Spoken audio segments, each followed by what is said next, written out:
একজন শহীদের শিক্ষক, কোচিংয়ের শিক্ষক। উনি লিখছেন, আমার কোচিং যখন শুরু করি তখন আমার 4জন শিক্ষার্থী ছিল, জিদান, উৎসব, আদ্রিতা আর একটা মেয়ে। ওরা তখন এসএসসি পরীক্ষা দিবে। আস্তে আস্তে জিদান উৎসবের সাথে ভাইয়ের মতো সম্পর্ক হয়ে গেল। একদিন ওদের সাথে চায়ের দোকানে বসে আড্ডা দেওয়ার সময় ব্যাগ ঘাড়ে একটি ছেলে আসলো। তখন কিন্তু সন্ধ্যা, ছেলেটা জ্বলতেছিল, নুরানি চেহারা। আমি মনে মনে ভাবলাম, এত সুন্দর দেখতেও ছেলে হয়। ছেলেটা আর কেউ না, আমার ফারহান। আপনারা যাকে ফারহান নামে ছিলেন, আমি তাকে ধলা বলে ডাকতাম। কেননা ও এত ফর্সা ছিল যে ওকে ধলা বলে ডাকতাম। আমাকে ফোন করে বলতো, ভাই আমি ফারহান বলছি, কিন্তু যতক্ষণ না ধলা বলতো আমি শুনতাম না। ফারহান কোরআনের হাফেজ, সুন্দর কোরআন তেলাওয়াত করত। কিন্তু যেদিন আমার কোচিং আসলো সেদিন আমি বুঝলাম যে ও শুধু দেখতে সুন্দর বিষয়টা এমন না, ওর মেধা তার থেকেও প্রখর। কোনো জিনিস ওকে বুঝিয়ে দিলে সেটা 2বার পড়া লাগতো না, অনেক দিন ধরে মনে রাখতে পারতো। আমার কানে এখনো বাজে, ও আমাকে বলতো, ভাই তুমি যেভাবে জিদানকে বানাইছো আমাকে অমন করে বানায় দাও। ওর অবস্থা এতটাই খারাপ ছিল যে পাশ করতো কিনা সন্দেহ ছিল। আমি ওকে একা একা পড়িয়ে ঠিক করেছি। এমন অনেক সময় হয়েছে রাত 3টায় আমাকে ফোন করে বলছে, ভাই পড়তে না মন চাচ্ছে না, একটু মোটিভেশন দাও। আমার সাথে যেদিন লাস্ট দেখা সেদিন 2 ভাই হাঁটতে হাঁটতে কত কথা, ভাই ইন্টারে ফাঁকি মারা যাবে না, এই করা যাবে না, কত কথা। কিছু হলেই আমাকে বলতো, ভাই কি করব, এটা করা ঠিক হবে কি? কোনো মেয়ে ওকে প্রপোজ করে ভয়েস দিল, সেটা আমাকে পাঠায় বলতো, বলো ভাই কি করব। আমার পাগলটা। তারপর এসএসসি পরীক্ষা দিল।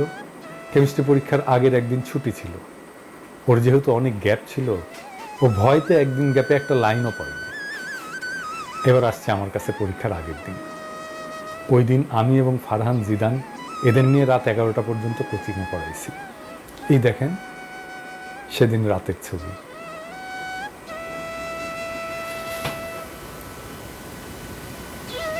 যেই দিন পরীক্ষা শেষ তার পরদিন সকালে উঠেই বান্দাগুলো আমার কোচিংয়ে হাজির। কারণ কি, তাদের টাকা দিতে হবে। ওই দিনের কথা তো আমি ভুলবই না। ওই দিন যা করছে এবং আমার পঞ্চপাণ্ডবগুলা, আল্লাহ এখনো হাসি পায়।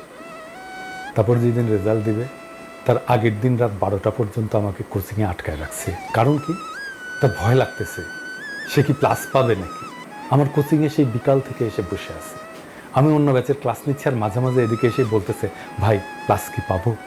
ও ভাই কও না, তুমি যা কও তাই তো হয়।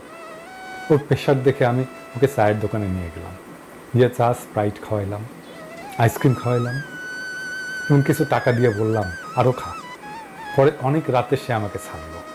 রেজাল্টের দিন সবাই আগে মা বাবাকে জানায়, আর ফারহান সবাই আমাকে ফোন করে জানিয়েছে।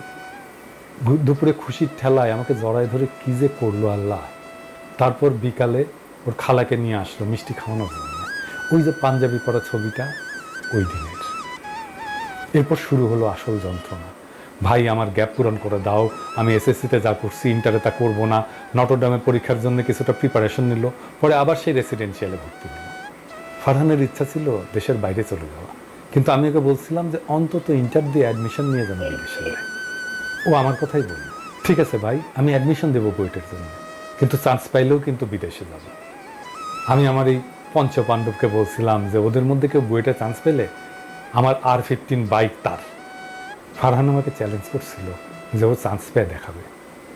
আপনারা যে পোস্টটা ভাইরাল হতে দেখছেন যে ওর বইয়ের টেবিলে ফান্ডামেন্টাল ফিজিক্স ছিল, ওইটা ওই কারণেই। ওর জিদ অনেক ছিল, যা বলতো তাই করবে। ইন্টারে ক্লাসের সময় মনোযোগ দিয়ে ক্লাস করতো। ওর হাসি, আল্লাহ এত সুন্দর হাসি, আসলেই ভোলার মতো না। দিনের মধ্যে বাসায় থাকতো কম, আমার কোচিংয়ে এবং জুয়েলের চায়ের দোকান থাকতো বেশি। আমার কাছে 2 মাস পর পর ওর বাবা বাসা চেঞ্জ করে বেলি রোডে নিয়ে যায়। সেই বেলি রোড থেকেও আমার কাছে পড়তে আসতো 2 থেকে 3 ঘন্টা জ্যাম ঠেলে। আমি বলতাম এত কষ্ট করে কেন আসিস? ও বলতো, ভাই তোমাকে না দেখলে আমার ভালো লাগে না। হায় রে আমার ভাই, কি করে ভুলবো রে আমার ভাই। আমাকে বলতো, ভাই বেলি রোডে তুমি একটা শাখা দাও, আমি ছেলে পেলে ম্যানেজ করে দেব, তাও সে আমার কাছে পড়বেই। ওরা আমার স্টুডেন্ট না, ওরা আমার ভাই। তারপর ওর কষ্ট দেখে আমি বললাম, সব বই শেষ কর, তারপর পরীক্ষার কিছুদিন আগে আসিস, আমি বায়োলজি ক্লিয়ার করে দেবো। শেষে 6 মাস মতো আমার কাছে পড়তে পারে নাই, কিন্তু সে আমাকে দেখতে মাঝে মাঝেই আসতই। আমি যেই দিন পোস্ট দিলাম যে যারা আন্দোলনে অংশ নেবে তাদের জন্য বায়োলজি সিকার্সের পক্ষ থেকে সব কোর্স ফ্রি, সেখানে ফারহান আমাকে লিখছে, আগস্টে আসছে কিন্তু ভাই, ফিস কিন্তু মাফ। যেদিন মারা গেল সেদিন আমাকে আমার আর এক শিক্ষার্থী ফোন করে বলতেছে, ভাই ফারহান নামের কেউ কি তোমার কাছে পড়তো, ও নাকি মারা গেছে। আমি ঘুমাইছিলাম, আমি লাফতে উঠে পড়ছি। পরে জিদানকে ফোন দিলে জিদান আমাকে বলে, আবিদ ভাই আপনার ধলা নাই। গুলি এসে একটা ফারহানের ঠিক কপালের মধ্যে আর 2টা বুকে লাগে। হাসপাতালে নিলে জানায় যে মারা গেছে। আমার চোখ দিয়ে কখনো পানি পড়ে না। যারা আমাকে চিনে তারা জানে যে আমি সারাক্ষণ হাসি, কিন্তু ও মারা গেলে আমার কান্না থামছিলই না। ওর লাশ যখন দেখি তখন ওর মুখে হাসি ছিল, হাসতেছিল আমার ভাই। ফারহান ভাই আমার এই বাংলাদেশের সকল শিক্ষার্থী, সকল জনগণ সবাই ভুলে গেলেও তোর আবিদ ভাই তোকে ভুলবে না। তোর আবিদ ভাই সারা জীবন তোকে মনে রাখবে।